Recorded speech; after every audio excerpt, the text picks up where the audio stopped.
আসসালামু আলাইকুম। বর্তমানে বাংলাদেশে আবারও হামের প্রকোপ বৃদ্ধি পেয়েছে।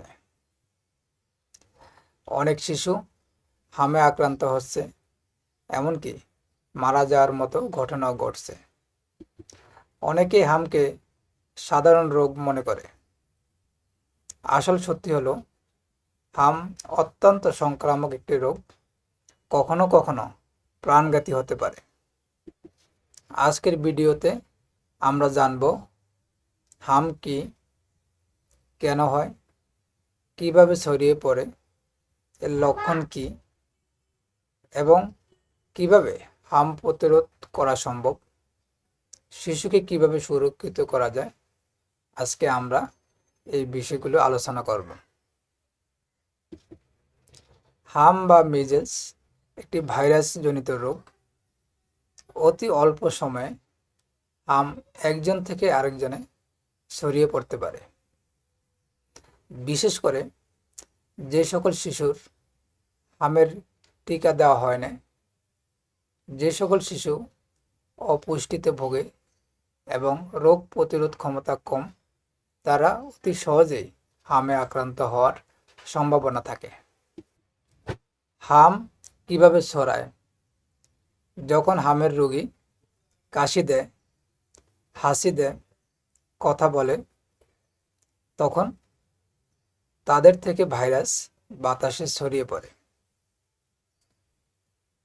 আশেপাশে কেউ যখন শ্বাস প্রশ্বাস নেয়, সেই শ্বাস প্রশ্বাসের সাথে ছড়িয়ে পড়া ভাইরাসটি তখন তার শরীরে প্রবেশ করে। এইভাবে হাম একজন থেকে আরেকজনের শরীরে ছড়িয়ে পড়ে। হামের সাধারণ লক্ষণগুলো হলো জ্বর, সর্দি, কাশি, চোখ লাল হয়ে যাওয়া, চোখ দিয়ে পানি পড়া। সেই সাথে শরীরে লালচে ফুসকুড়ি, দানা দানা র্যাশ দেখা দেয় এবং এই লালচে ফুসকুড়ি র্যাশ শুরুতে মুখে হয়, পরবর্তীতে মুখ থেকে শরীর, হাতে ও পায়ে ছড়িয়ে পড়ে।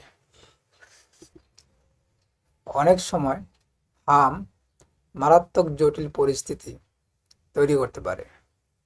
হাম থেকে নিউমোনিয়া, মারাত্মক ডায়রিয়া, পানিশূন্যতা, ইনফেকশন এবং এনকেফালাইটিস তৈরি হতে পারে।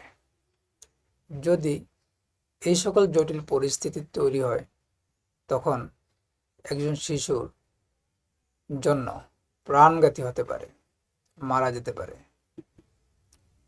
হাম ভাইরাস জনিত রোগ, তাই প্রতিরোধ করা সম্ভব।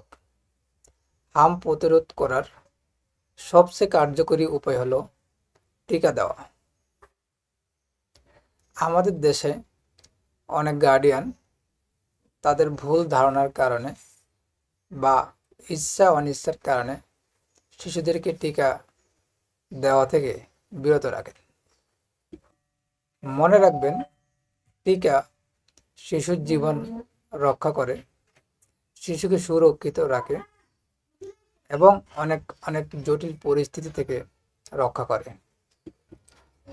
যদি আপনার শিশুর হাম হয়, তাহলে শিশুকে পর্যাপ্ত বিশ্রামে রাখবেন, বেশি করে পানি এবং তরল খাবার খাওয়াবেন এবং শিশুকে অন্য শিশু থেকে আলাদা করে রাখবেন। চিকিৎসকের পরামর্শ অনুযায়ী ওষুধ খাওয়াবেন।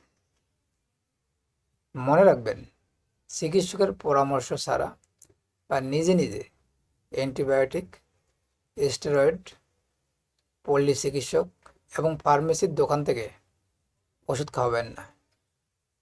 এতে মারাত্মক ঝুঁকি তৈরি হতে পারে। বর্তমানে হামের প্রকোপ বাড়ছে, তাই সবার সচেতন হওয়া অত্যন্ত জরুরি। আপনার শিশুর টিকা সম্পূর্ণ হয়েছে কিনা নিশ্চিত করুন। সামান্য জ্বর ও ফুসকুড়ি অবহেলা করবেন না। ধন্যবাদ। ভালো থাকবেন।